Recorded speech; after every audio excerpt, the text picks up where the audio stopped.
வணக்கம் அன்பு சொந்தங்களே, இது ஒரு சங்கடமான பதிவு தான்.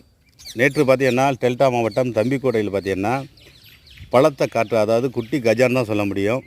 இந்த காத்திரங்குடி மலையில் பார்த்தீங்கன்னா ஏகப்பட்ட கரண்ட் போஸ்ட்டுகளும் தென்னை மரங்களும் பனை மரங்களும் வாழை மரங்களும் இதெல்லாம் நிறையா உளுந்து சேதமாயிருக்கிறது. தென்னை மரங்களை பார்த்தீங்கன்னா கிட்டத்தட்ட ஒரு தோப்புக்கும் ஒரு 10 தென்னை மரத்துக்கு மேலாக கீழே விழுந்திருக்காது. அது கொண்டல் அப்படியே கொண்டல் மட்டும் பேத்துட்டு போயிருக்கு அடிக்கிற காற்றுல. இன்னும் ஒரு 10 நிமிஷம் தொடர்ந்து நீடிச்சிட்டு இருந்தால் இருக்க மரமெல்லாம் போயிருக்கும் அப்படின்னு ரொம்ப சங்கடத்தில் சொல்லிகிட்டு இருக்காங்க. இங்கே இந்த கஜா புயல் எப்படி பரபரப்பாக ஒரு வேலை நடந்துச்சோ அதே மாதிரி ஈப்பில் உள்ளவங்கெல்லாம் இப்போ போஸ்ட்டை சரி பண்ணுறதுக்கான ஏற்பாடுகளை பண்ணிக்கிட்டு இருக்காங்க.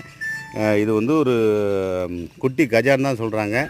கிட்டத்தட்ட அனைத்து 100க்கு 60% பார்த்திங்கன்னா எல்லா வீட்லேயும் மின் இணைப்புகள் பாதிக்கப்பட்டிருக்கு. மின் உயர்கள்லாம் அறுந்திருக்கு. வீட்டுக்கு ஒரு 10 மரம்னாலும் வேப்ப மரம், தென்னை மரம், வாழை மரம் இதெல்லாம் சாஞ்சி கிடக்கு.